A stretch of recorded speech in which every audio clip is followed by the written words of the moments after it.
like a hurricane here in Duckburg. The race cars, lasers, aeroplanes. It's a duck blur. Might solve the mystery or rewrite history. DuckTales. Ooh. Every day they're out there making DuckTales. Ooh. Tales of daring, do bad, and good luck tales. Danger. Watch behind you. There's a stranger out to find you. What to do? Just grab onto some DuckTales. Woo. Every day they're out there making DuckTales. Woo. Tales of daring, do bad, and good luck tales. Woo. Not ponytails or cottontails, no DuckTales. Woo.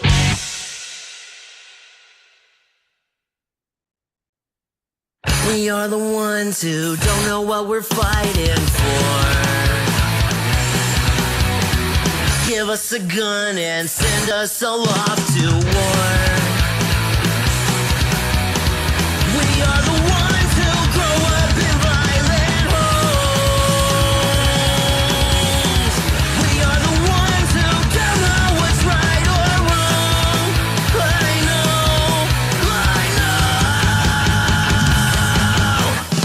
We are the ones. We are the ones. We are the ones who were born into war. We are the ones. We are the ones. We are the ones who just don't give a fuck no more. No more. We are the ones who don't know why we're losing score. Give them a badge so they could send us to the morgue. We are the ones who are scared to walk out the door. We are the ones who don't know what we're dying for. I know.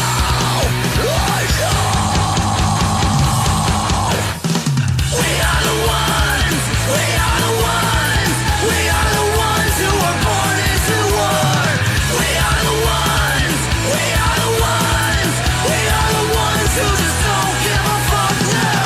We are the ones. We are the ones. We are the ones who were born into war. We are the ones. We are the ones. We are the ones who just don't give a fuck no more. No. Get off his fucking neck. Oh, that makes you know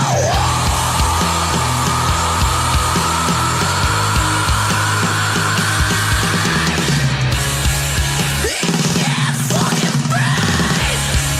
So that makes you know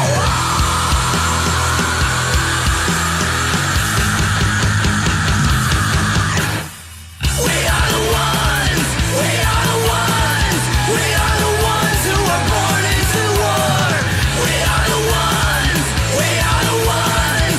We are the ones who just don't give a fuck now. We are the ones. We are the ones. We are the ones who were born into war. We are the ones. We are the ones. We are the ones who just don't give a fuck no more. No.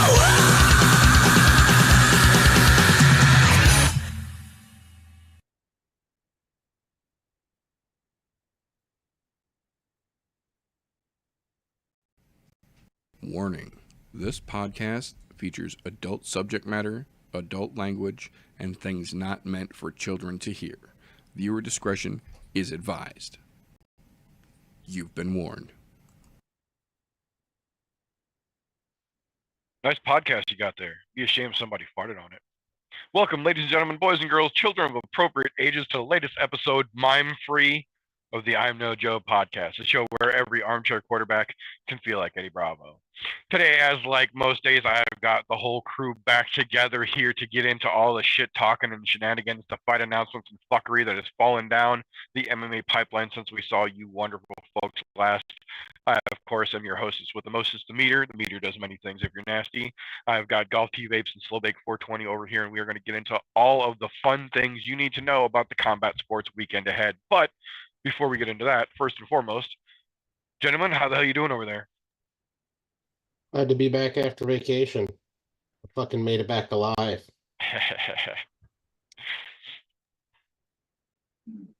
to have you back, brother. I'm glad I'm awake. Glad I'm back, and glad we got some good fucking fights this weekend. Hell yes. Hell yes. The Hurricane Kid is back. We got Slow Big 420 paying attention over there, awake and ready to go. We got good things on the horizon, boys and girls. So let's get this shit show under the way. We're going to kick things off the way we like to with a little bit of news and recent events, fight confirmations, cancellations, rumor confirmations, and just relevant fight news from the MMA sphere that we feel are relevant for you fine folks this week. Unfortunately, as is often the case, we start this week's news tying back to last weekend's bullshit. There's a couple actually that tie back to last weekend. The first one that I want to start off with, Jocelyn Edwards. Jocelyn Edwards, where do we even fucking start with her? She weighed in at 139.5 pounds and then went backstage and took her extensions out and came back and weighed in at 139 pounds. This is the third time in a row that she has missed weight.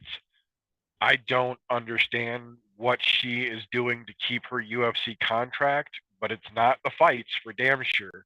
Granted, she is one of two people that got a finish on last weekend's card, but thanks to her getting the giant fucking weight miss, she made herself ineligible for the bonus for it. That actually ties us into the second story. There was not only Jocelyn's, but Fluffy Hernandez in the main event got himself a stoppage, and those were the only two finishes on the entire UFC card last weekend. It was decisions from top to fucking bottom, and god damn it was a slog to sit through. And because of that bullshit, and because Jocelyn Edwards had missed weight and made herself ineligible, the only performance bonus that was given out last weekend was Fluffy Hernandez. Now, that wasn't the only bonus, that was just the only performance bonus, because there was a fight of the night last weekend, and it did abso-fucking-lutely deserve every bit of that honor, and that was Darren the Damage Elkins versus Daniel Pineda, and upon the judges all unanimously agreeing that Damage Elkins did the damn thing there, Daniel Pineda officially laid his gloves down and retired. Maybe not the best of records, but he was a damn fine fighter, and this is another one of those situations where we would always rather see a fighter go out where they are able to tie their own shoes and sign their name legibly than the alternative. So obviously we wish Mr. Pineda the best in whatever comes for him after the fighting world, but I am glad to see fighters have a conscious decision in making the decision of them to stop fighting. So good for him. Now, on the other side of that coin, in fighters not necessarily making that decision for themselves, the gentleman named Idris Abdurashidov, I believe is how they pronounce his name, hot Russian prospect, 4-0 in MMA, 4 stoppages in his 4 wins, decides in his downtime he's going to take up a little boxing, makes his pro boxing debut, and after getting the absolute shit beaten out of him for 3 rounds, in the 4th round, he throws a fucking head kick in the boxing ring and knocks his opponent out cold and then dances around the ring to celebrate. This being boxing, they immediately stopped the goddamn fight, waved it off, and disqualified him. And the following day, we found out officially that he is now banned from boxing for life. As if that wasn't enough, he then went on Instagram after confirming that he had been banned for life from boxing for throwing a head kick in his boxing pro debut. He posted a picture of him and his opponent shaking hands backstage and said, "It's all good. We made up. No harm, no foul."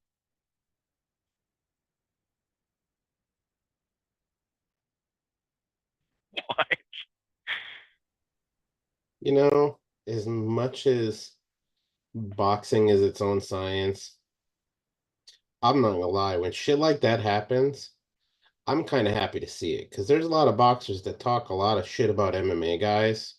Guess That's what? absolutely true. And had this been a situation where a boxer was in an MMA cage and an MMA fighter threw a kick and knocked him out, I would absolutely laugh. But the fact that this guy was an MMA fighter and went to I'm the still laughing. I'm a heartless prick and I don't care. Boxing is dead to me. yeah, It, no, I get that. I get that for sure. it's a dead sport. What a way to send it out, but with a fucking head kick. Well, yeah, I'll put it this way.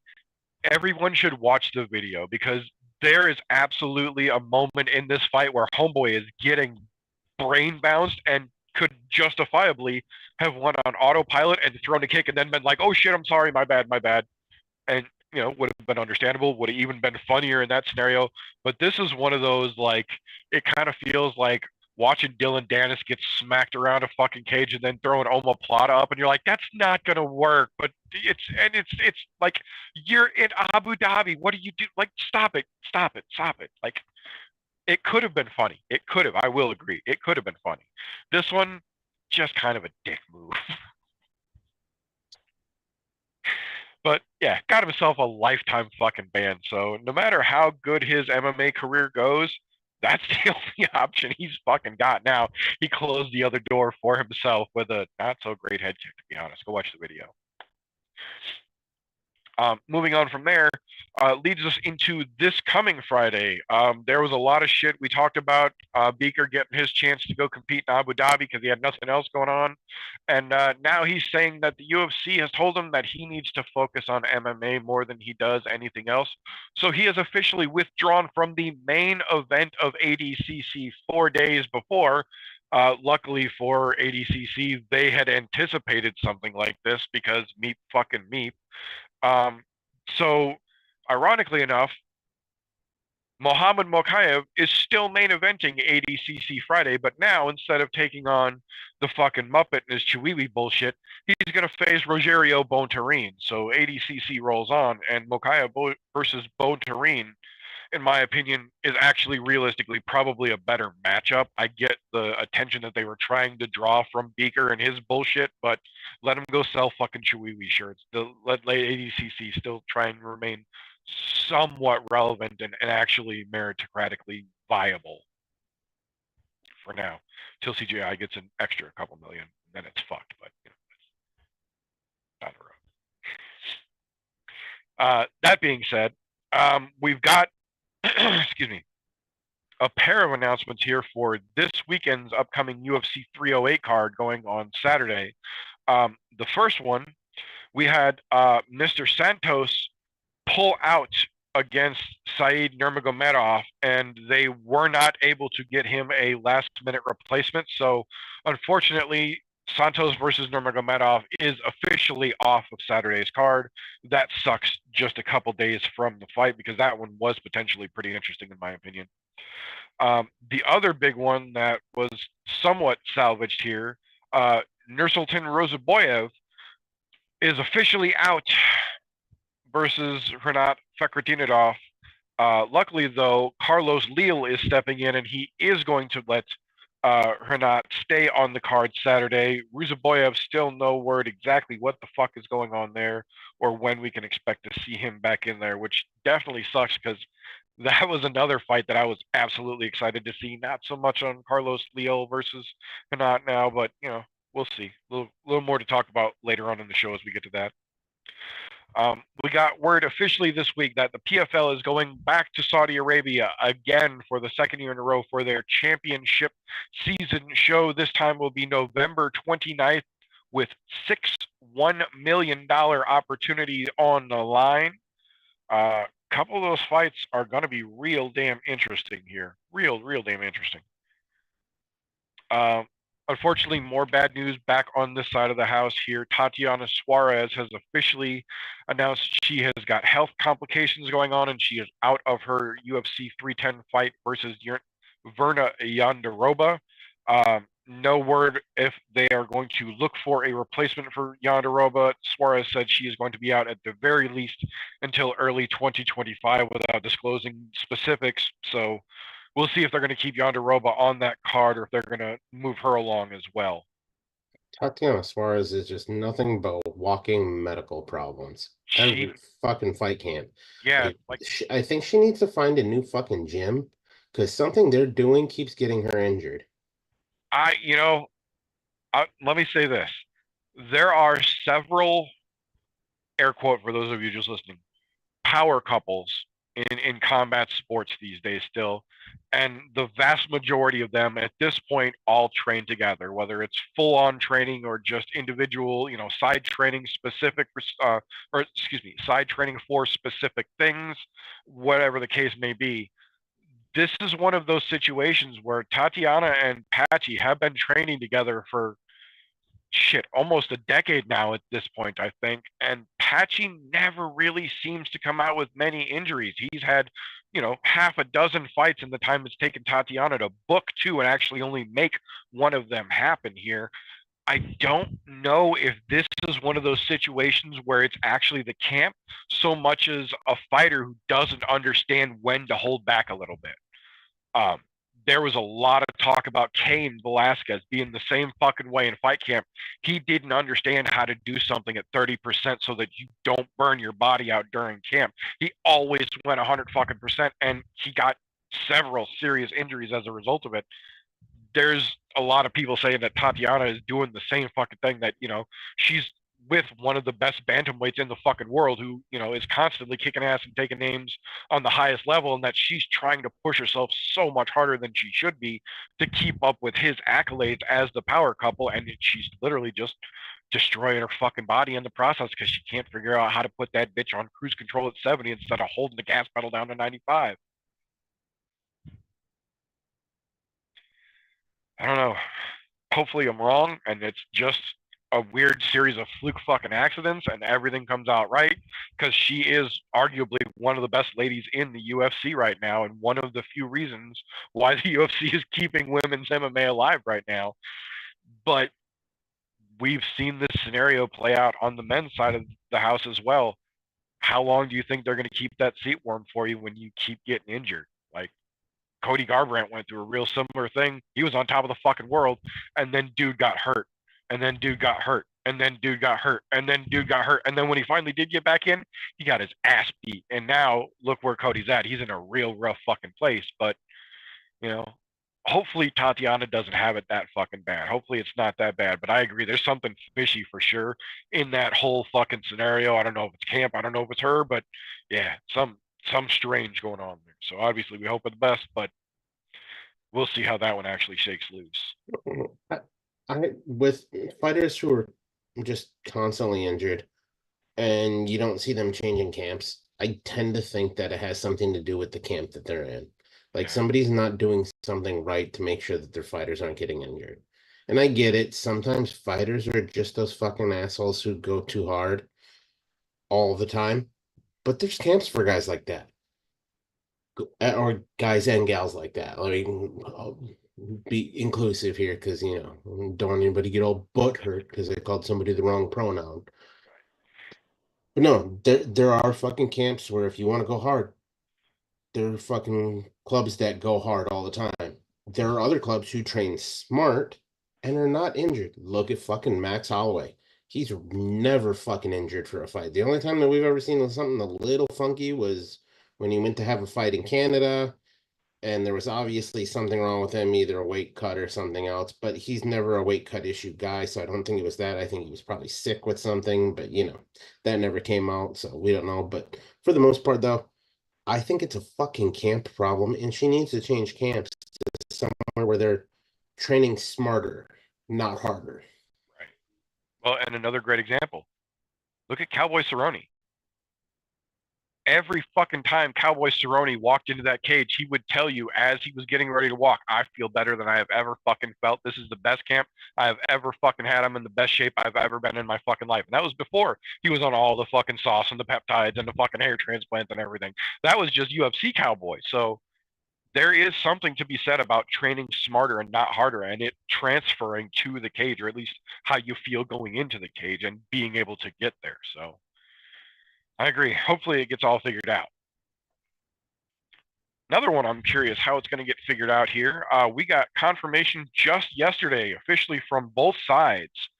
One fighting championship has, quote unquote, reached a mutual agreement and released Sage Northcutt from his contract completely. They said that they wish him the best in free agency and agreed that his fit just didn't seem to be right at one championship. So at this point, I'm curious if the UFC is going to try and scoop him back up, or if PF Bellator is about to get themselves a very affordable new fighter, because for their credit, it was a very good idea from ONE FC to sign Sage Northcutt. It was not such a good idea for them to turn around and immediately match him up with Cosmo Alexandre and let him get his fucking face smashed in, because even at that point, Sage Northcutt didn't have a fraction of Cosmo's experience, and it showed in the ass whooping that Sage took that derailed his whole fucking career for, what, 3 years after that? So now that he's back on the bike and he's clearly back to capable again, if you watch his last fight, he's absolutely very fucking capable still. It's going to be interesting to see if the UFC is going to try and talk him into a fucking contract again under new terms, or if he's going to end up at PF Bellator, because he's going to go somewhere. He's still a big enough name. He's still a young enough kid. He's still talented enough. He's going somewhere. So it's going to be interesting to see how the Sage Northcutt story plays out. Another one that we're going to watch play out, is going to play out a little slower than we originally were told about. Since Kane has agreed to this plea arrangement that they're trying to set up here, or is in the process of working on a plea arrangement with them, they have decided to push back sentencing until, quote unquote, mid-2025, with no specific date given, because of his calendar of philanthropic and volunteer work that he has done. Literally, since they let him out, he has done nothing but travel the fucking planet, as far as they would let him anyway, helping anyone and everyone he has had the opportunity to, being basically the Kane that everyone knows him to be. So they have pushed his sentencing back to sometime in the middle of 2025 to allow him the holidays and everything that comes along with that as well, which doesn't always happen. So for them to be doing this now, it is appreciated for sure.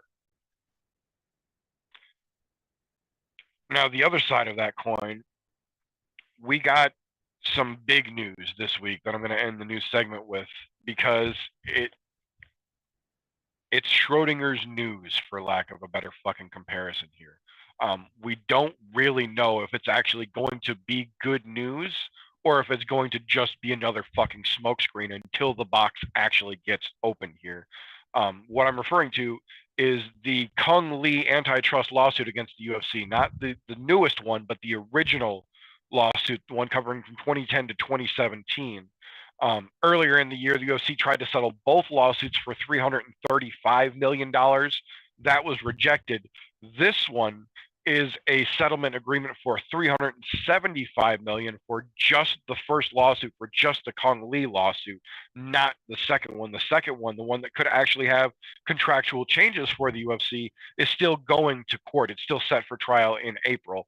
But the first lawsuit, the one that we have seen a literal waterfall of ex-fighters coming out in recent weeks pleading for some type of fucking agreement here, talking about how much they all need the fucking help, that one has preliminarily been agreed to on a settlement. The judges agreed to it. Basically, the dots all have to be dotted, the T's all have to be crossed, and the ink all has to dry.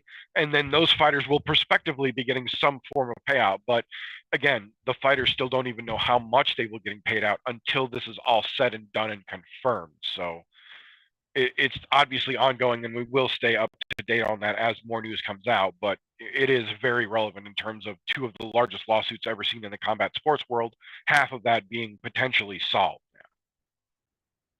That being said, that is what I have got for this week. Do either one of you gentlemen have anything that I might have missed this week?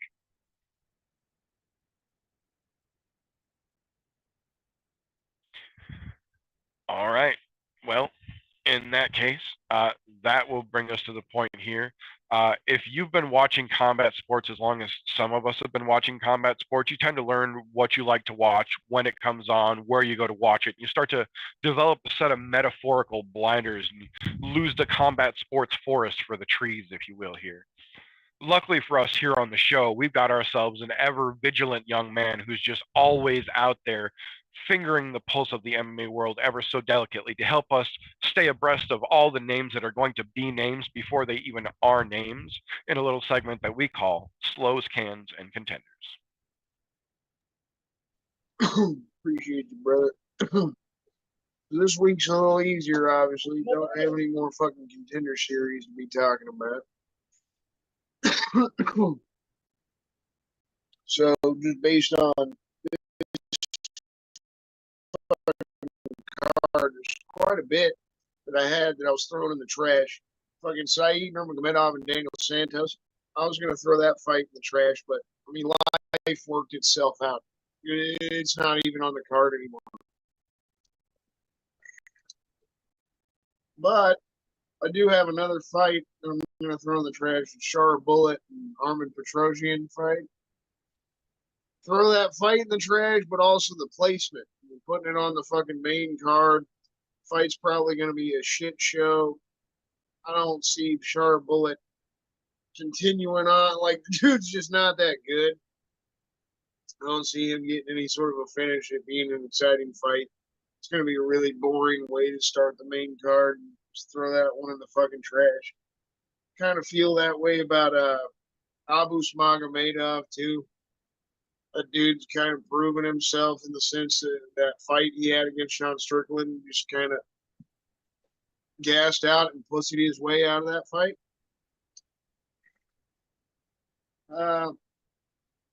Alexander Rakic, I kind of want to throw in the trash, but you could put him on the fence maybe, just because we don't fully know if the guy's still got potential. But Kennedy and Shekwu, Nzechukwu, however you pronounce that guy's name. Good fuck. I'd throw him in the trash. Honestly, I think Chris Barnett's going to style on him, and that's saying something. Even though I love Huggy Bear, like, dude is fun to watch. Then Bruno Silva. You're going to throw that dude in the trash as well. I think he's definitely towards the end of his fucking career here. As for my canned tenders, the shit that's on the fence, I got two guys, Fareed Basharat, and even if that kid's undefeated, and then Jeff Neal. Because the Basharat brothers, to me, since they've gotten in the UFC, just been on the fence. They haven't had any spectacular moments, so how good really are they? We don't know yet. And then Jeff Neal, obviously, he's shown us some good moments himself, but the guy's also getting up there in age. I mean, what's he really going to be in his career? Just a fucking gatekeeper? That's kind of how it seems at this point. Maybe he's got one last crack at shit, but he is doubtful, so he's kind of on the fence for me, too. As for the contenders I'm excited for this weekend, I do have a couple of fights, and the two fights that I have pretty easy. Like, it's obvious, co-main event, Rob versus Hamzat. Like, obviously, the winner of it should get the fucking next title shot, maybe even pass over Sean Strickland, and I love Sean Strickland. And I honestly thought he won that fight against Drickus. It is what it is, though. If one of these guys style on the other this weekend, it's just more deserving because Sean goes to decisions. He doesn't finish guys. So that fight as a whole, but then also got Mateusz Rzybski versus Miktabek Orolbai. Two dudes that fucking hard to pronounce their names, but both of them are badass motherfucking fighters that finish fights like crazy. I think that's going to be a hell of a fucking lightweight fight between two still decently aged prospects and contenders at this point. Either one of those guys comes out on top and they're working their way up. The other one's still got a fucking chance to do something exciting, honestly, even if they lose. So looking forward to those fights as a whole. Also looking forward to the light heavyweight kid, Ibo Aslan. Look forward to see what he does this weekend. Bruno Ferreira, that kid, has had some pretty good moments. He got knocked out the one time, but every other fucking time he's been knocking dudes out. So I'm kind of excited to see what he continues to do. Oh, I do have one other fight. Shit, I just saw that in the edge of my notes. I can't miss this one. 50K versus Lerone Murphy. It's the people's main event for a fucking reason, because that might just be the best fight on the entire card. I love Lerone Murphy. That kid is exciting as hell. I think he's got a hell of a lot of potential, but at the same time, Dan Ige fucking Dan Ige, man.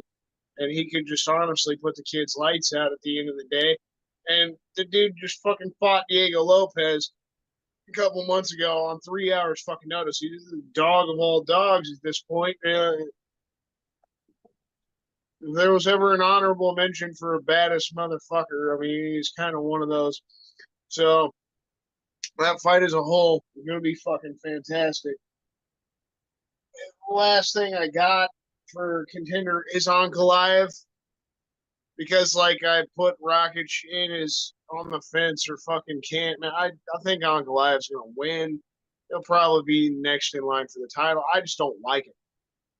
I don't think the guy's got any personality. Obviously, he's Russian. He can't speak English. That's not really the thing. He just seems like a dry guy, not just in the sense of personality, but in the fighting sense. He does get some knockouts, but the dude just a very slow, weird kind of fighter. You know how Yuri has a weird fighting style, but he's fast-paced and exciting and takes risks. And Ankalaev's not really a wrestler per se, but dude just doesn't entertain me. No, I don't feel like he's ever had too many good moments. That fight against Johnny Walker wasn't anything special. It's just Johnny Walker being Johnny Walker. That's how I saw it. So, that's what I fucking have. I had to be honest, though. Uncle Life wins. He's probably next in line for the title. Love to hear what you boys got. Who you think's the cans and contenders this weekend? You know, for them doing this in Abu Dhabi and trying to make it a big deal, they did a shit job. Like, don't get me wrong. Your main event is going to be good. Co-main should be all right. Nobody cares about the number one contenders. And I say that loosely, number one contender fucking fight between Rakic and Ankalaev. That's a moot point because neither one of them are going to end up winning the fucking title if they get a shot at it. I'm glad that they've got Dan Ige back and gave him a full camp versus 6 or 8 hour notice or whatever the fuck that last fight was. To his credit, if that fight would have been 5 fucking rounds, I think he would have fucking won. But you know, that's neither here nor there. I agree 100% on the placement of the Shower Bullet and fucking Armin Petrosian fight. That should not be on the main card. To be honest, if you're going to put something on the main card, put some people with some numbers behind their fucking name on the main card. Throw the RDA and fucking Jeff Neal fight on the main card. Not that fuckery. That fuckery does not deserve the main card. Not to mention, how did RDA and Jeff Neal not get the premier prelim spot over Aslan and fucking Rafael Sequeira? That doesn't make any fucking sense to me. Speaking of which, that is one fight right there. Light heavyweights, premier prelim, fucking can go right into the fucking trash. Can as a whole. I have no faith in either one of them. They're not going anywhere in the heavyweight division. It's just not going to happen. What I will say is for the Matus Rebecki and Mirtabek fucking Orlavi, that is my fucking Schrodinger's contender fight. It's either going to be really fucking interesting or really fucking boring. There's no fucking in between on that fight. The other one that's that way, because I have two fights like that, Kennedy Njoku and Chris Barnett. It's either going to be really fucking interesting or really fucking boring. Don't get me wrong, Chris Barnett tends to make things interesting all the fucking time. But I've seen fights with Kennedy Njoku where it's just really fucking boring, and he knows how to make a fight boring. Being as it's a heavyweight fight, there is a chance it could be the latter. So those in the Schrodinger's contender fights for me as well. As far as contenders, I still think, even though he's had a couple rough patches, and I'm not his biggest fan, I'm not fucking off. He's got some fucking potential. Not a big fan of him, but I still think he's got some potential in the welterweight division. Not a bad guy to have opening the card against Carlos Leal. They definitely are stacking the cards in the favor of who Abu Dhabi is gonna want to root for. All the Sikhs and whoever else is fucking there from that. I mean, you figure as much money as they've thrown around for Riyadh season and all that, they're really getting kind of shit on with who they have fucking fighting for them. I mean, you got, I guess you can say they can root for Abus Magomedov only because of his last name, but he's from fucking Germany. He's not, I mean, the way that they set this card up doesn't make any fucking sense to me at all. To be honest, as a whole, there's only a few that I'm gonna say are contenders. Right now, Dan Ige is one of them fighting another contender in Lerone Murphy. That fight is gonna say a lot about where that featherweight division is gonna go, because I think after that short notice fight and how much more star power Ige gained, even though he already fucking had it. If he wins and beats an undefeated Lerone Murphy, he's getting fucking the top 5 opponent next. Guaranteed. Lerone Murphy wins, he's gonna get probably a top 7 opponent. I don't think top 5 because Danny is 14 sitting there, so you know. But then again, the way that they do the fucking rankings doesn't make any sense anyway. So,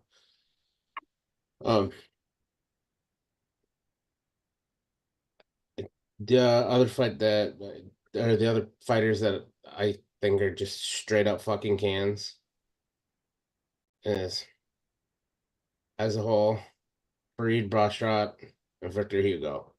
Neither one of them are worth the fucking. They couldn't pour piss out of a boot if the directions are on the heel. They're those kind of fighters. They're not going anywhere in the bantamweight division. Sorry about it. If you like them, fuck right off. Don't care. Bruno Silva, I really don't think he's as good as everybody thought he is. We've obviously seen the stumble, and that stumble early shows you don't got what it takes to make it in middleweight, because middleweight's kind of a nasty fucking division right now. Another can.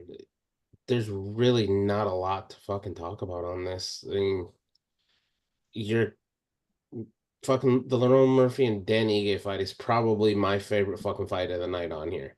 Don't get me wrong, everybody wants to see Hamzat, but Hamzat doesn't look like Hamzat according to what I've seen so far. Way too much smiling, not enough I kill everyone. When we get the I kill everyone, that's when he's dangerous. I have a feeling we're going to see Robert Whitaker knock Hamzat out in the first fucking round. But I could be wrong. Who knows? And of course, the fucking contender fight of the night is the fucking main event. That thing is going to be just.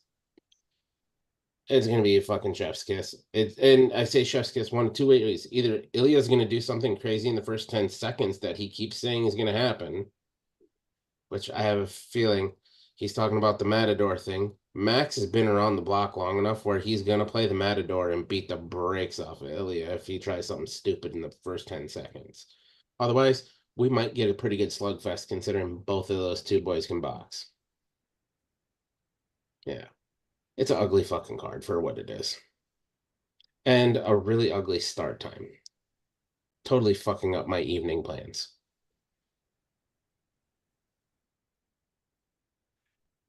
Yeah, I agree. This is one of those situations where This card was supposed to make up for the card that shit out earlier in the year, and it does not. Granted, this is better than most of these fucking Fight Night Hangover Apex cards that we've been getting. I will absolutely give it that. I'm not so fucking jaded that I think this is worse than an Apex card. We're not that crazy around here. We get a little extreme, but we're not that bad. But in terms of a pay-per-view card, this is one of the weaker ones of the year. There's a lot of it could, it might. There's not a lot of it's gonna on this card, if that makes sense. There's a whole lot of this could be fun. This might be fun. These two might have a hell of a fight. This is not a pay-per-view card where they're asking you to pay money and telling you this fight is going to be good. There's only one of those on the whole goddamn card, and that's the main event. And if you're building pay-per-view cards where the only gonna be good fight is your main event, you're not doing pay-per-views right, because that's not how they used to fucking be. Bosharat brothers can both go fuck themselves. I have no use for either one of them. Victor Hugo is a fucking placeholder in the bantamweight division, and they don't need those anymore either. We've grown past the stale days of bantamweight. There's fun down there now. Cut the dead fucking weight. Let them both fucking go. Props for taking a short notice fight, but Hanat can fuck right off. Not excited about that one.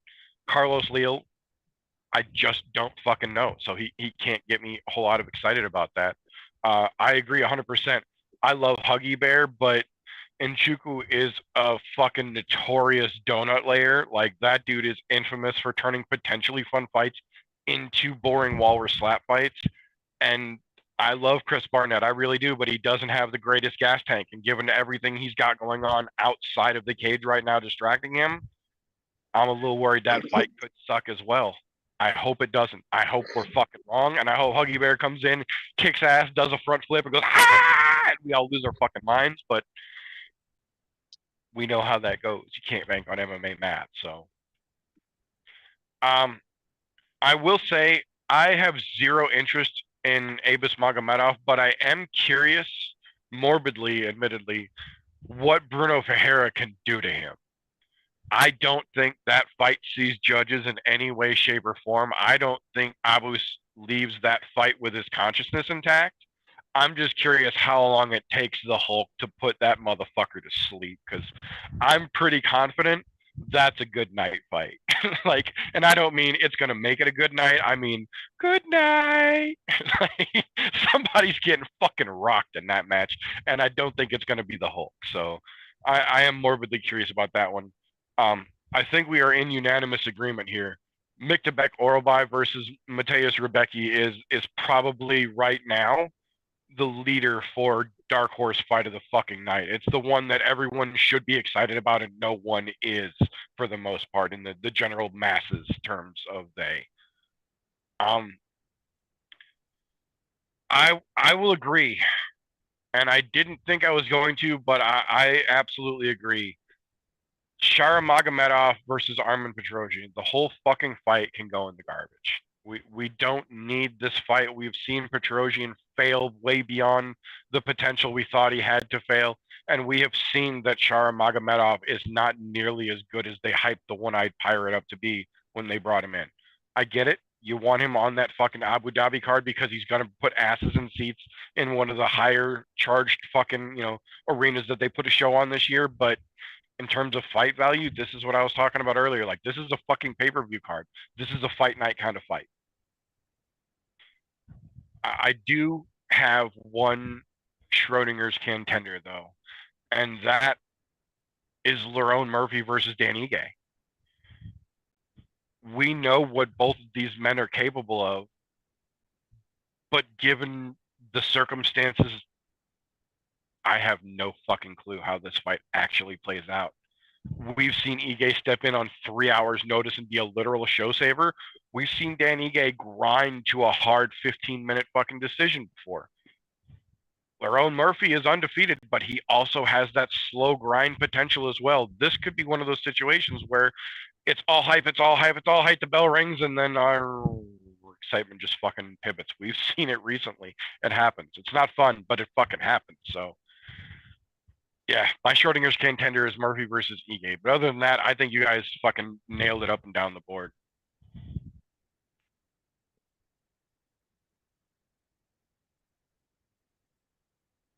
I don't disagree with what either one of you said. I'm just surprised with that end there. I don't expect that fight to go anything but exciting, but everybody's got their own opinions. I appreciate you boys. Thanks, sir. So this will bring us to the point in the show where most podcasts are going to give you some bullshit B-roll fucking ad for some company that doesn't have anything to do with the show and a product that no one on the show actually fucking uses. And we don't play like that here on the ImNoJoe podcast. The ImNoJoe podcast is brought to you by viewers like you. Patreon.com/ImNoJoe. For as little as $1 a month, you not only help us do what we do around here, you get your name as a thank you on the end of every broadcast we do here to let everyone know how awesome you are in helping us. We also give you unrestricted access to the unaired and unairable content, the behind the scenes of the ImNoJoe channel here, things that may or may not have gotten us kicked off of OnlyFans, but they are there for the contributors to enjoy and get their kicks out of. For as little as $1, for as much as you want to give, there are tiers for anybody who wants to help. If you don't want to help, we understand. We do this for free every week, that there are fights to talk about here on YouTube just the same. So that being said, before we get into the next segment of the show, before I forget, because I've been catching myself more often than I haven't, I would like to go over real quickly the combat sports menu for the weekend, because although we do the show along the UFC calendar, we do not only talk about the UFC, because there is more than the UFC to watch on any given weekend. This weekend is no exception. So, kicking things off this weekend bright and early, as is more often than not the case, one Friday fight kicking off at 8:30 a.m. Eastern, 7:30 a.m. Central Standard Time, because they're on the other side of the world, and that's how that works. Just one MMA fight on this card, one grappling fight, and then 10 Muay Thai and 4-ounce gloves. Those fights are fucking spectacular. Hardcores are going to know a couple names off here. The casuals are not going to recognize anyone on this card, but if you need combat sports with your coffee in the morning, one championship has you covered. Kicking over to tomorrow evening, 10 p.m. Eastern, 9 p.m. Central Standard Time, LFA 195 kicking off. This is a UFC feeder organization. Guys that do well here generally make their way up to the UFC, and vice versa. Guys that have been out of the UFC tend to find their way here. There are a couple of those on this very card. The hardcores are going to know most of the people on this event. The casuals will recognize probably a half a dozen different names on this card. Pretty decent combat sports for a Friday evening, but then that will bring us around to Saturday, when the UFC goes back to Abu Dhabi for UFC 308 at a brain-cringingly early 10 a.m. Eastern, 9 a.m. Central Standard Time for 308, Taporia versus Holloway. Oh boy, there's lots to be had this weekend, but it is predominantly all early. So make sure you're ready for that. I feel bad for those poor bastards in fucking California who have to be up at 7 a.m. to watch this shit. Yeah, flights starting at 6 a.m. or no, 5 a.m. for those in Alaska. No, 5 a.m. for Hawaii, 4 a.m. for Alaska. Yeah, literally middle of the night in the United States for fights, and that doesn't happen very often. So that being said, that'll bring us to the final segment of the show here that does actually require its own individual disclaimer. So if you will, Tapology.com does not in any way, shape, or form support, sponsor, or endorse the ImNoJoe podcast. Yet. That being said, Tapology does offer you the option to go onto their website, create a free account, make fantasy-style MMA picks like we do here on the show. They even let you make groups. So we made one. It's called ImNoBookie, all one word, or group 965, however you need to find it. The group is open to the public. You are welcome and encouraged to make yourself an account and let us know who the hell you are in a little thing that we like to call Tapology with TJ. And we're fucking back. Now, I'll have you know, I set this up on purpose this way. I threw the fucking week before because I wasn't here to talk about it. This week, knowing I was coming back, we came in fucking hot. So I'm going to pat myself on the back right away as we get into this. Good job. Good job. Good job. Now, for last weekend, the Pereira versus Fluffy Hernandez, Saturday, October UFC Fight Night on the 19th there. As a whole, our group did fantastic. Damn near everyone was above 500. The only person who was below 500 and decided to trip over their dick, stomp on it, roll that sumbitch over with a fucking cement roller. Don, coming in at 5 of 11. That's a rough fucking day there. That's a rough day. Everybody else was between 6, and my next closest competitor would have been 8. And when I say my next closest competitor, that's because I pulled 9 of 11. It was number 9 in all of the people who fucking put in their picks on Tapology. So it was a good fucking week for me. 625 points. It's too bad that we didn't start a new season until this fucking weekend. Otherwise, I would have been off to the races with a fucking almost with 150 fucking point lead over Christian coming in with a 8 of 11. Donna, Vinny, Meter, all 6 of 11 correct over that 500 mark. A fucking good week for everybody. So now, if you want us to know who you are and you want to join us, Tapology is free. Join there, you create yourself a little account, look up group 965 or ImNoBookie. Either way, hop in the group, let us know who you are. We'll let you know when you do well. We'll pat you on the back when you do great. We'll talk shit about you when you trip over your dick or your vagina flaps fall out of your fucking panties. Either way, it's going to be a good time. We do have another Grand Prix coming up starting this Saturday. So if you want in, you need to get in now. You have this is live now on YouTube. You have until Saturday at like fucking probably 7 a.m. to get in. That'll give you just enough time to get picks in. So again, that's tapology.com, group 965, or ImNoBookie. Let us know who you are. If you don't want to let us know who you are and you just want to see how you stack up against the rest of us, feel free. That's all good and fine and dandy. If you see you're doing well and you decide you want to jump in, let us know. We can do that. I mean, we've got quite a few people in the group right now. There's only a few of them that we talk about because those are the people that want to be talked about. Well, some of them may not want to be talked about week in and week out, but that's because, you have shit weeks. You don't really want to be talked about. Now, with all that being said, we're going to move on to the odds for this weekend. That October 26th, Taporia versus Holloway main event here. Pay-per-view, Riyadh starting really fucking early.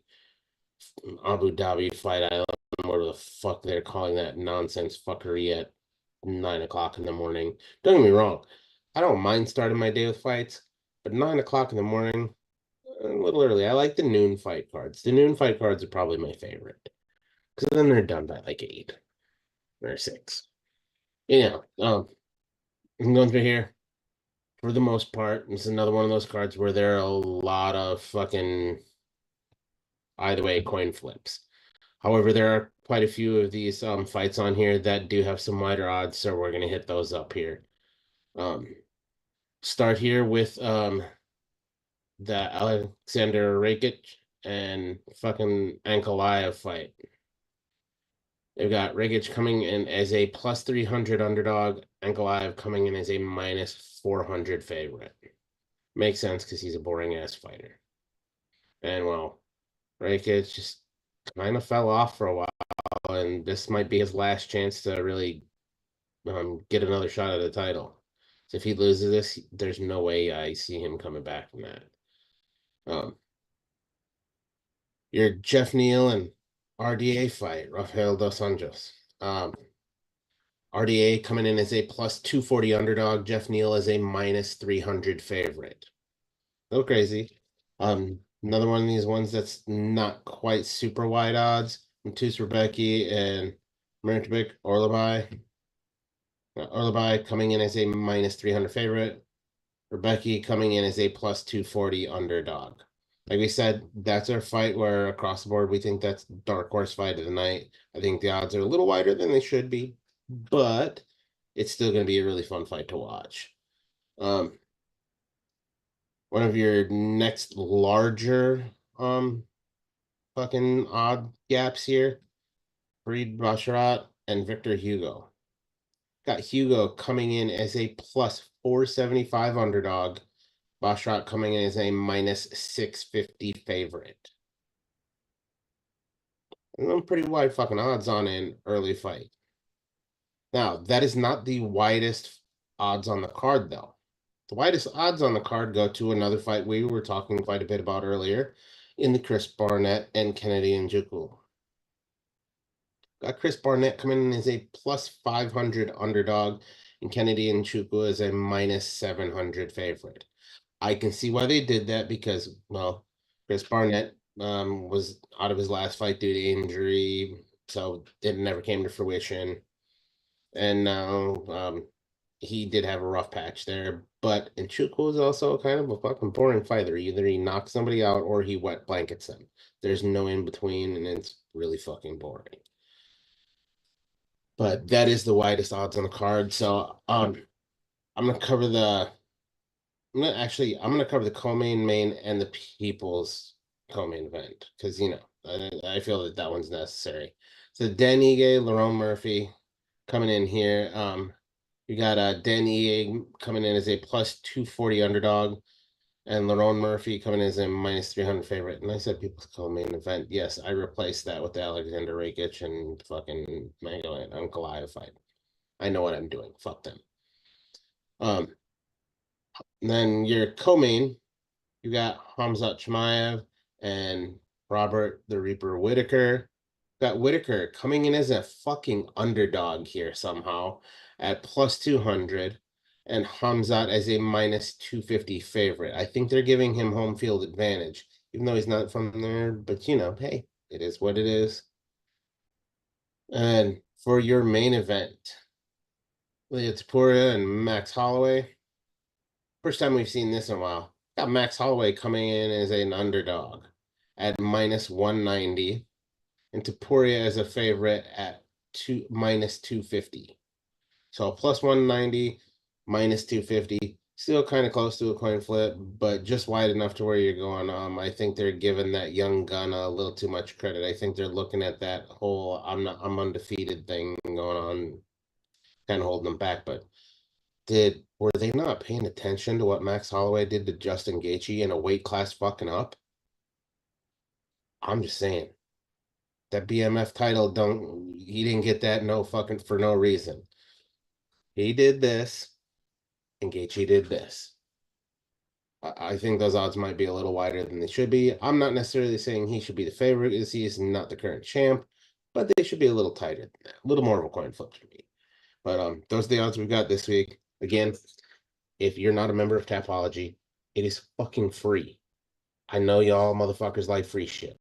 I love free shit. Chances are you're watching this on YouTube, so it's fucking free. You might be listening on Spotify, the non-premium version, and it's fucking free.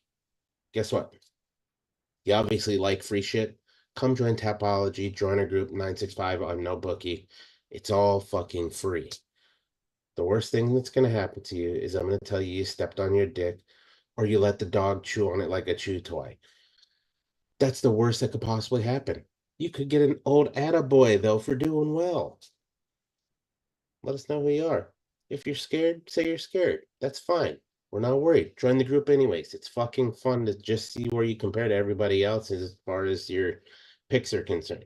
And believe me, You can have all the MMA knowledge in the world or not, and you can do just as well as everybody else.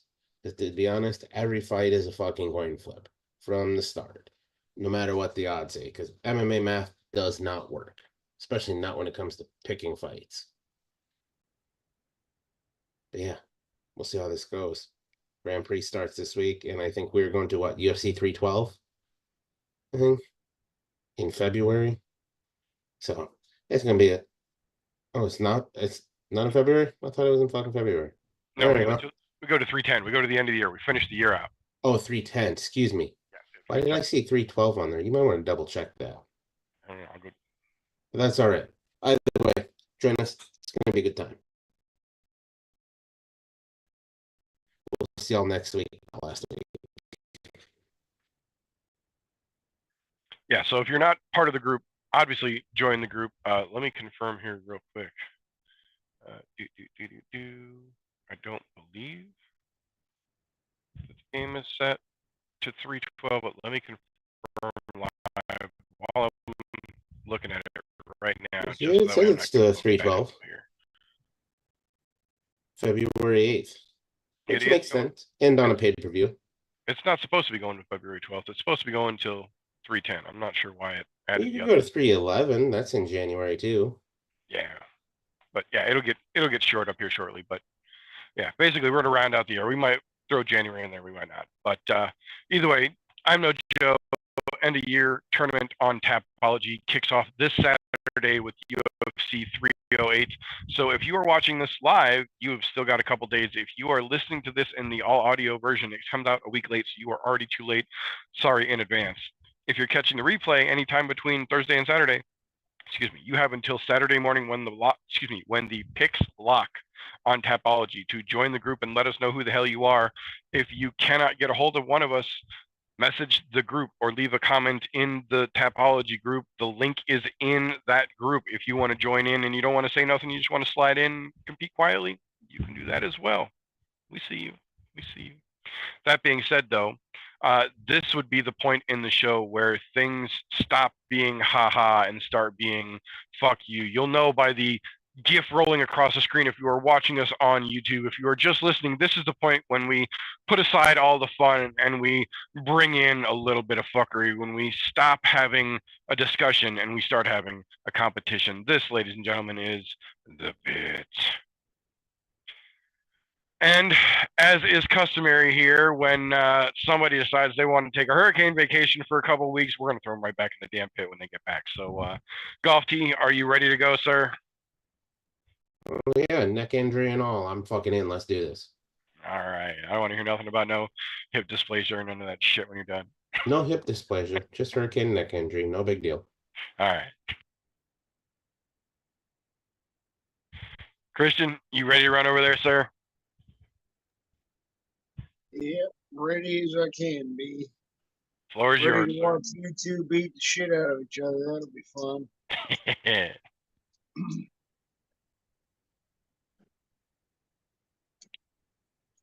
All right, so Golf T been gone for a while. I'll be nice. I'll let you decide. You want to start this up, or you want Meter to go first here?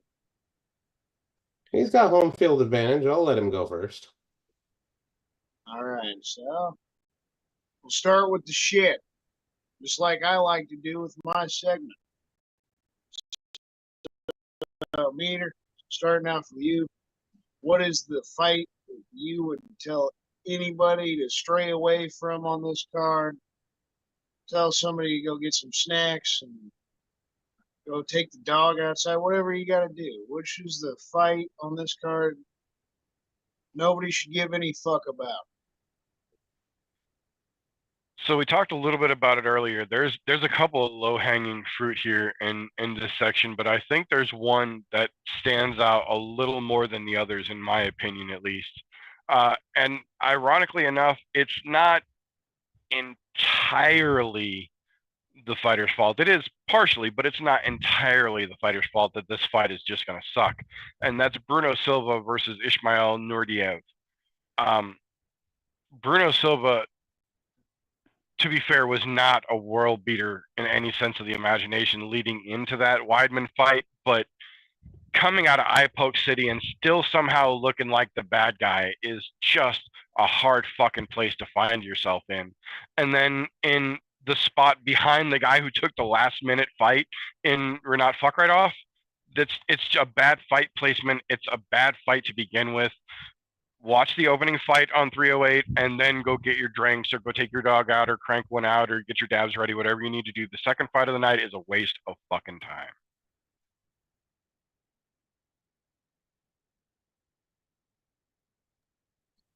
All right, so swing it over to you, Golf T. This is the fight that you give absolutely no fucks about whatsoever on this fucking 308 card. I'm gonna call a fucking spade a spade here. I will take the lowest fucking hanging fruit possible. Just because, to be honest, I don't think anybody should be watching it. And it's not necessarily because of the fight itself, although that is fucking bad, but it's the fucking placement on why you shouldn't even fucking bother. This is even enough for me to tell you don't buy the fucking pay-per-view. When your opening fight is Shara Magomedov, aka Shara Bullet, and Armin Petrosian, you should immediately rethink your financial decisions if you're buying the pay-per-view. Because that is not how you start off a fucking pay-per-view card. We know Armin Petrosian is a sack of shit. We've seen what fucking Shara Bullet is. He's a fake. Look, he's fucking garden variety trash with one eye that just so happens to be decent on his feet. Everywhere else the fight, fucking garbage.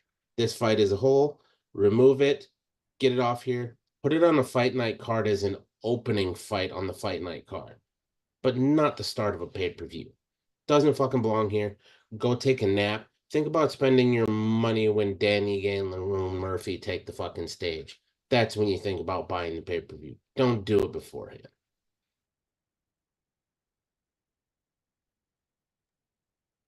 Good shit. So you got to swing it right back to you, Golf T.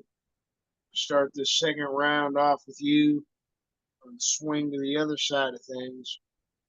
We talked about what you guys think's the worst fight. What's the fucking most exciting fight? The one fight that if somebody was, like Meter always says, newcomer to the scene, you know, the hey ma, get in here moment. Who the fuck are you going to suggest? Hey, get your ass over here and come watch some MMA with me on this fucking card. I'm going to take this in a different direction than I normally would here. Normally, it's going to be the fight where I think it's not getting enough shine, something along those lines.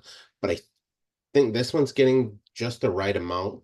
But it's the kind of fight that I think is great to introduce somebody into the MMA world in.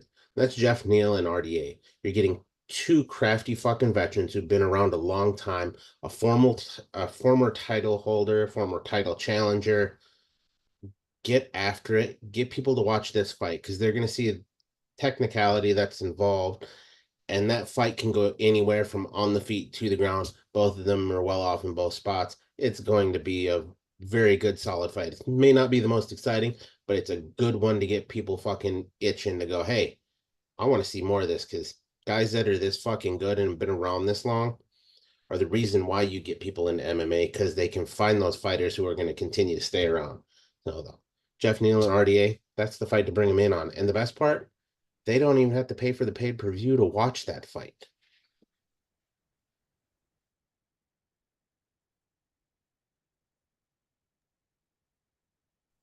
Good shit, good shit. So swing it back over to you, Meter. What is the one fight on this card you would have to suggest somebody who's not normally into the MMA to come fucking to the dark side? So I will say, TJ has got a damn good answer there. Jeff Neal versus RDA. There's no wrong way to eat that Reese's, point blank. But if you're trying to show somebody who doesn't know MMA, those names aren't going to mean anything. And he was so close to having the perfect answer there. And it's actually just the fight right before that. And that's Mick DeBeck Oralby versus Mateusz Rebecki. And aside from having names that people are going to have to learn how to say at some point, and that just makes it fun as well, these are two of literally the next generation of fighters. These aren't world beaters. These aren't guys that are going to come over and take over everything.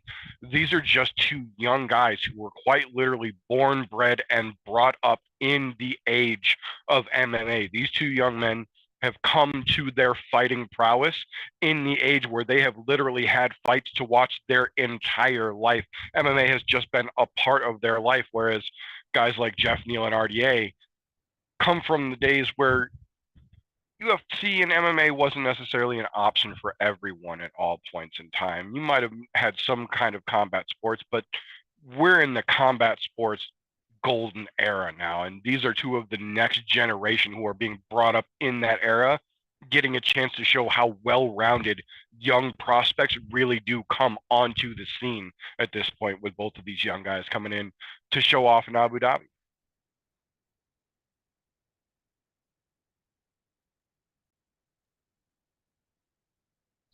I like how this matchup's going. It was a close first couple of rounds. We'll move on to the hump of the fight here with round 3 and keep on going with you, Meter. What do you think is going to happen in the co-main event? We get Robert Whitaker fighting Khamzat Chimaev. We were supposed to get this months ago.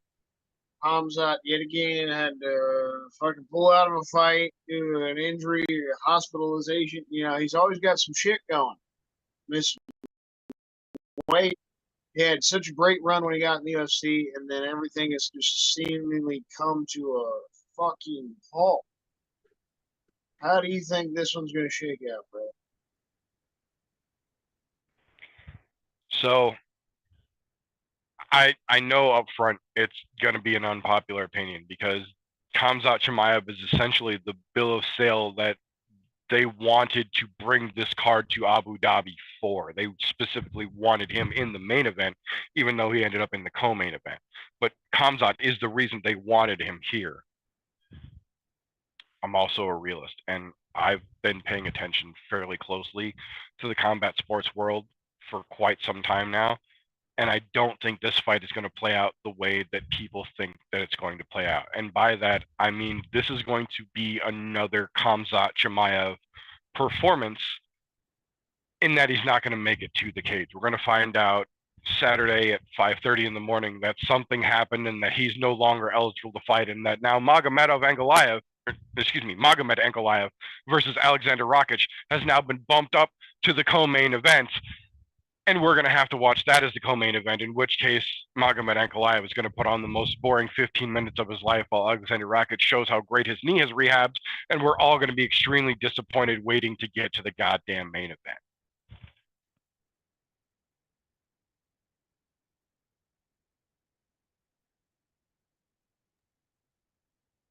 That was a bummer answer. I'm now not excited for that.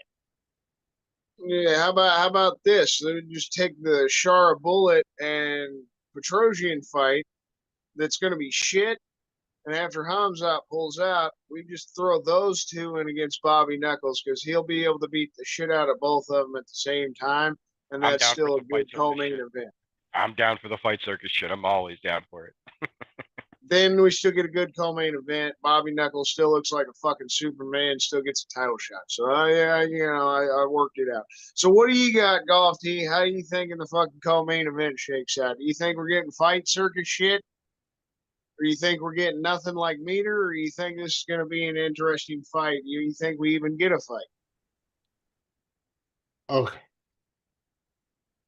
As unpopular as Meter's opinion may be here, that is a possibility.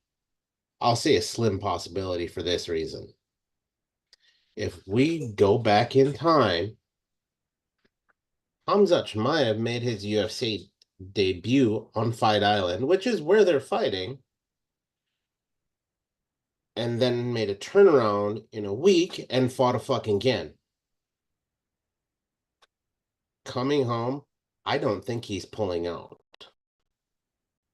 When I say coming home, this is his land of fucking opportunity. This is where he blew the fucking roof off of the UFC. I kill everybody, bring them all to me started. Now, we haven't seen that this week. So, the happy-go-lucky Chimaev I'm seeing, not so sure it's going to work out so well for him. But I don't see him pulling out of a fight when he's back on home turf. Oh.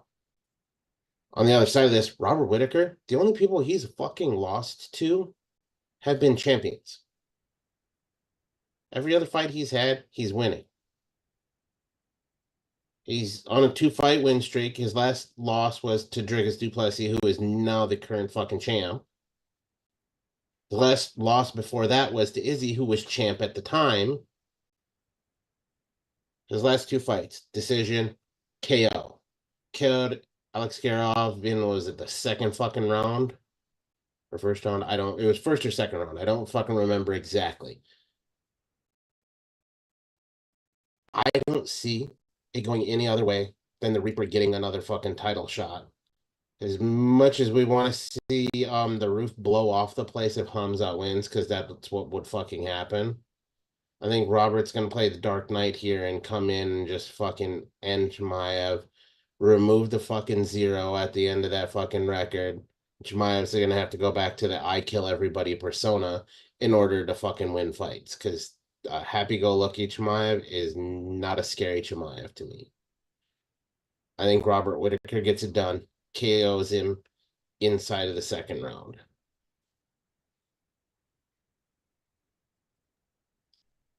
I like it.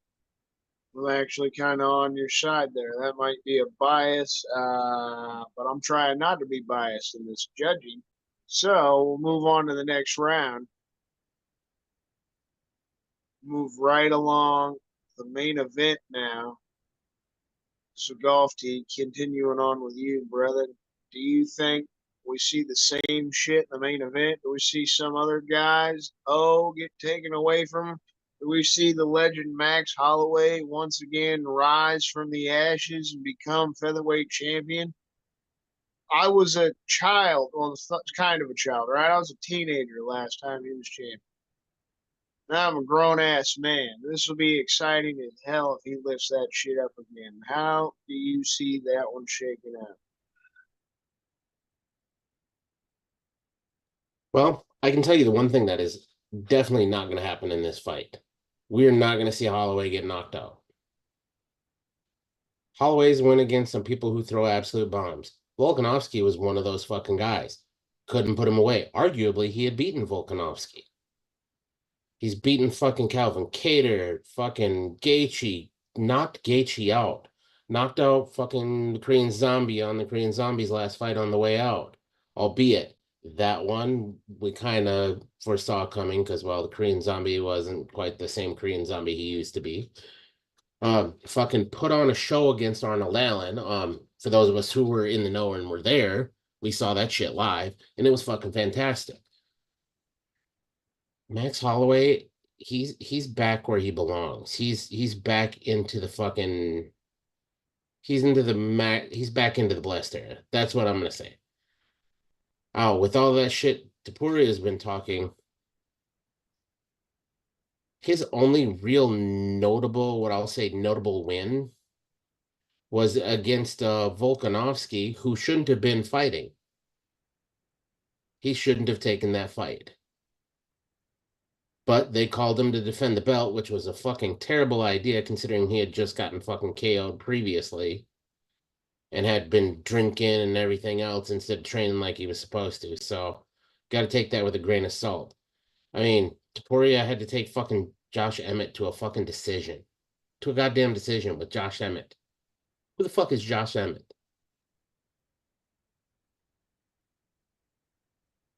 His list of accolades really isn't that fucking great. If you go back and look at him, don't get me wrong. He's still a dangerous individual. He's got knockout power. But it's nothing Max hasn't seen. I think we see Max get it done. Max is going to do the same thing he does. He's not going to punch hard. He's just going to keep touching. And eventually, one of those touches is going to end in Topuria's fucking demise. I see Ngannou regaining his fucking title. The Blessed Express is back. Fucking add fucking Abu Dhabi to be another new island that's gonna be fucking in Hawaii's name. That's exactly what's gonna fucking happen. There's only gonna be one Georgian with a fucking belt, and his name's fucking Marab.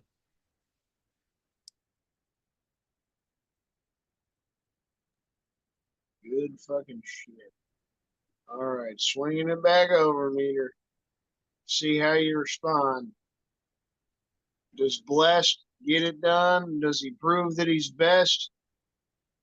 Does the young kid and his shit talking somehow blow us all away? How do you see the main event going, brother? So, as much as I don't want to put it this way, and I don't want it to be, the biggest winner from Saturday nights or Saturday afternoons main event is going to be Dana White. And that's because for almost a decade now, Dana and the UFC have been struggling to recapture some of the lightning that the UFC used to contain and release during pay-per-view events, and they haven't been able to fucking do it. 300 couldn't fucking do it. 303 couldn't do it. Alex Pereira has done everything shy of literally shooting a fucking arrow into the sun, and they cannot capture that fucking lightning that the UFC used to have. But at one point in time, there was a gentleman who was convinced that he was going to shut up someone in the UFC, that he was going to fight a guy and just put him the fuck out. And he was so convinced, and he was so fucking cocky, and he walked around with that belt on his shoulder, and he was just tough shit. He had the dog in him, he used to say. And this younger kid, this other kid came up, and he says, nah, I'm in your head. You want to beat me too bad. You can't actually do it. And he goes out and he just floats, and he doesn't hit hard, and he doesn't throw a lot of punches, but the punches he throws land, and they land clean. And next thing you know, Eddie Alvarez is down to one fucking knee, and he's unconscious because he's so fucking focused on the outcome. He loses sight of the process, and Conor McGregor beats the shit out of him and captures that fucking lightning. And Saturday, we get to watch Ilia, so convinced that he can walk into that cage and point at the fucking center to start the fight and just take everything from Max Holloway and be the new guy. And Max is going to go in there, and he's not going to throw a hard punch. He's not going to throw sniper punches. He's just going to keep throwing. He's going to keep throwing, and they're going to land, and they're going to keep landing. Ilia's going to get frustrated. It's in his head. He's going to start making uncharacteristic moves. He's going to start leaving himself open. And that's when the Blessed Express comes through and takes the fucking belt back. I don't care how much you spend to buy yourself a replica belt. You cannot buy greatness. And that's what Ilia Topuria has tried to do until this point. And when the money hits the fucking road, Blessed cashes the check, baby. I don't think we see a round 3. I think he plays with him. I think he toys with him. I think he gets him frustrated. And I think Max shuts him the fuck down before we see the end of the 3rd round.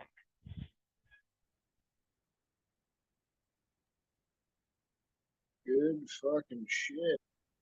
This has definitely been a back and forth war here. Going into the 5th, I don't know who's going to take it, man. Now the real fun begins, too. It's like the mystery round. I'm going to need some assistance because I don't have the clipboard of motherfucking sticky notes. Meter's got the clipboard. Scofty, you go ahead and decide. Number between 1 through 5, man. Which one you want? I'm going into the 5th round. We may as well use number 5. Oh, hell yeah. 5's the best number. Always like that shit.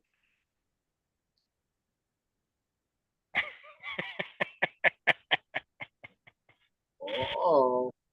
All right. Well, we get to talk about TJ's favorite guy in the world.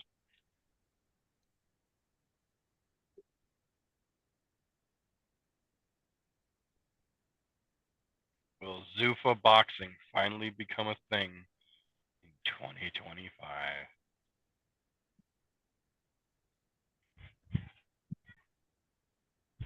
Wilson's golf. He picked the fucking note.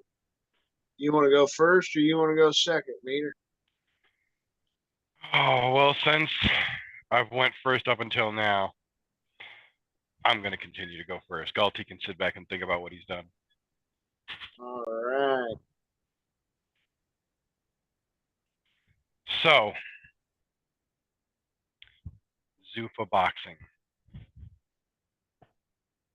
As much as no one wants it to be, unfortunately, the answer to this question is yes.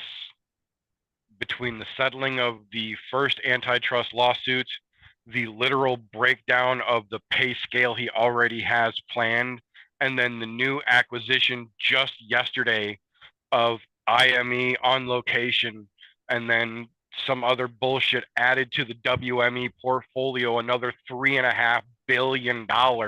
So they have money to play with, and they have the ability to form out locations now.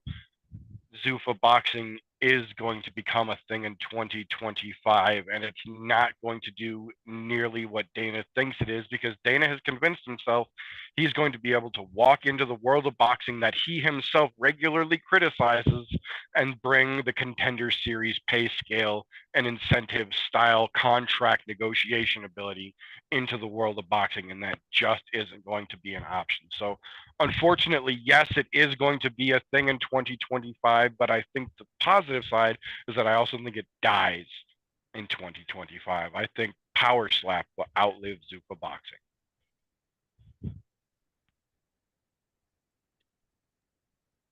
Oh, good fucking lord. It wasn't a bad take. Well, I mean, It's not how a do you bad. think this? How do you think this is gonna go, man? You think we're actually gonna get it? As many times as you hear Dana trash talk boxing, doesn't want to let his fighters box, which could have made him a lot more fucking money. The only time he's ever wanted to do something is when he knew there was a dump truckload of money, and that was in the case of Conor McGregor and Floyd Mayweather. Because there was a dump truckload of fucking money involved in that. He could have kept Francis around. Francis could have made him a buttload of money too. Instead, Francis made himself a buttload of money, and then goes in and absolutely dominates on coming back to the PFL and the MMA world. But Dana White's still in pissy pants mode, talking bad about that as well. Will Dana try to pull the trigger on this next year? Yes. Do I think it's going to happen and be ready to go next year? No. It will happen, unfortunately, because Dana White thinks that he's God's gift to earth and can make anything make money.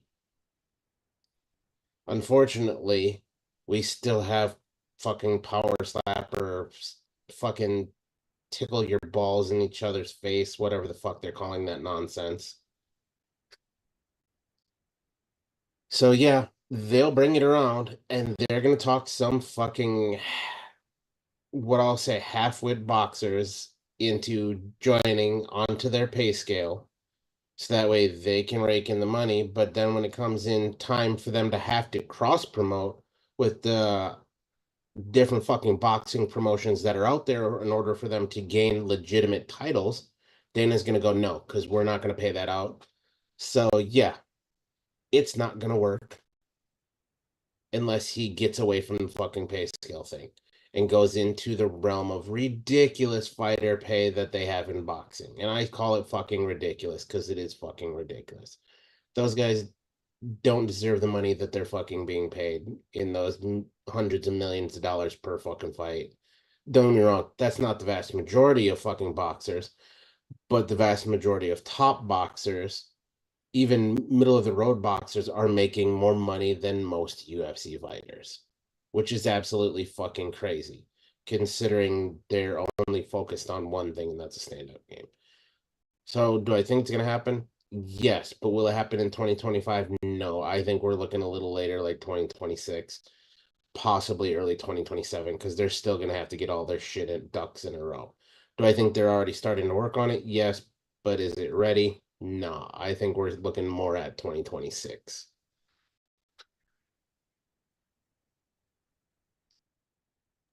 Not to mention, it's such a bad way to blow fucking money. Why? Open some more UFC PIs, get some more fucking guys who might not have the opportunity for a great gym to go into the UFC PI, get the great training they need, and bring us better MMA fights rather than some of the shit that's on this fucking card. All of fucking Abuz Magomedov and Bruno Ferreira. I'm just saying, there's better ways to spend your money. But I guess you got to lose money in some endeavors to realize you're a stupid fuck and should stay the fuck out of boxing.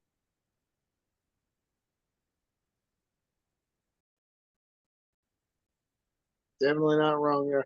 That was a tough one all around. Neither one of you are wrong on that because I don't think it's a good idea whatsoever. Boxing, we were talking about earlier, is definitely dead. I don't think it's ever coming back. There's still those few decent boxers out there like Canelo or Terrence Crawford.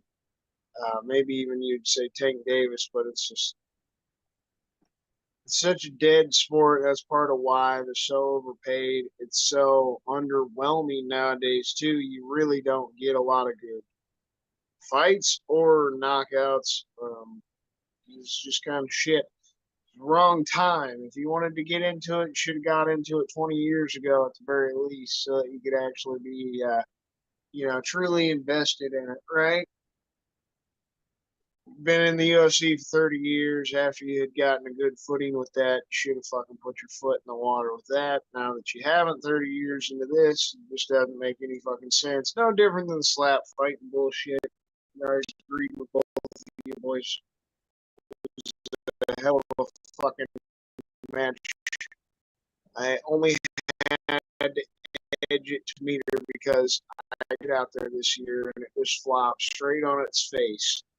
So with the fifth round, we got the edge. Meter over here, golf team over here. Here's 48 to 47. 1 point difference. Meter took that fifth round. Good shit though. Not surprised. Really felt like both of you could have tied that last round. Could have gone to a draw. What happened when you had edged for 20 years? Good shit. Good shit. Well played, sir. Well, I can fix this fuckery. Well played, sir. Well played. Thank you again, Christian, for reffing for us there. Much appreciated. Thank you again to everybody for tuning in. That is all we have got for this particular episode here. So if you are new, first and foremost, thank you for tuning in. We do this pretty much every Thursday before there are fights to talk about on the weekend. We try and do it Thursday nights live at 9:30-ish Central Standard Time over on youtube.com/@ImNoJoe. If you can't catch it live or don't want to watch the replay, I understand. I own mirrors. Fret not. We got you covered as well. The week after we go live, the all audio version of the show drops at anchor.fm/ImNoJoe. You could pick it up your podcast consumption platform of choice, Google, Spotify, Apple, you name it, we're everywhere that way. And that's all free as well. If you would like to contribute to what we do around here, we mentioned it earlier. I'll mention again, patreon.com/ImNoJoe for as little as $1, for as much as you would like to give. Helping us around here really does help quite a bit.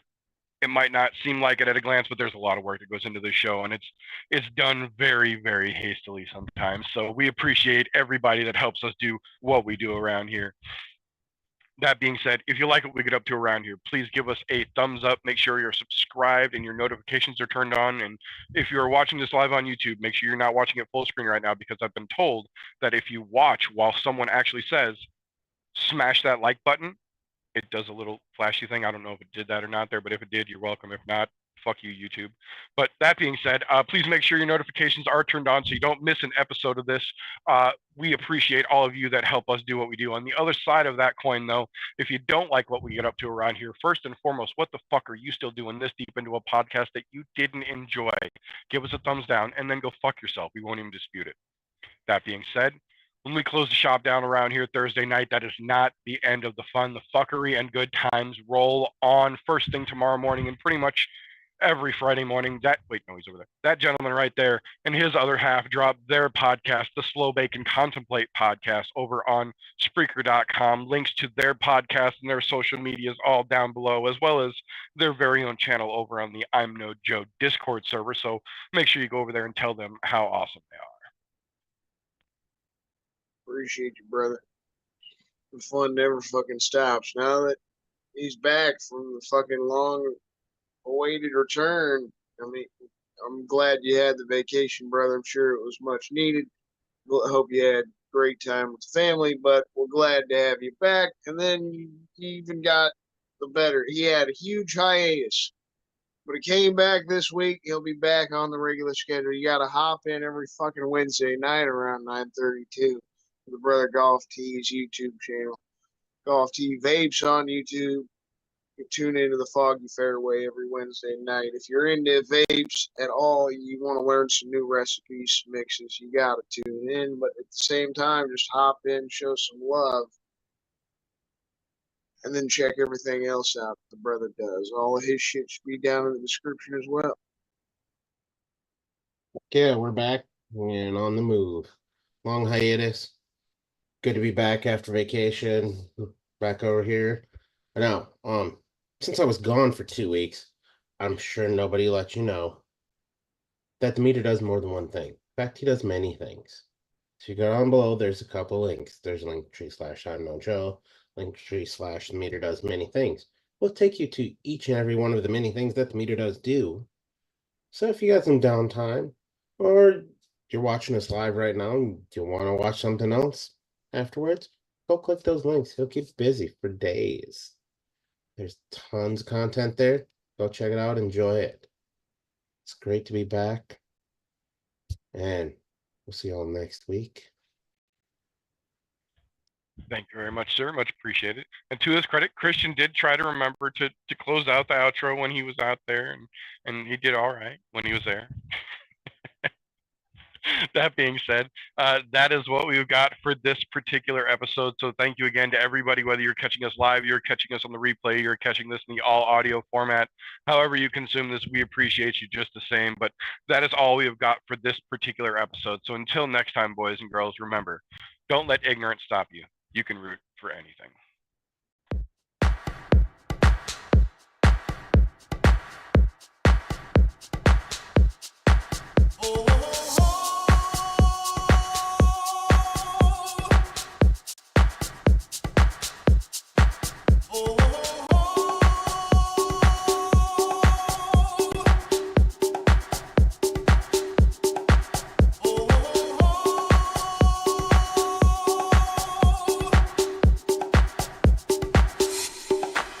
Everybody was kung fu fighting. Those kids were fast as lightning. In fact, it was a little bit frightening.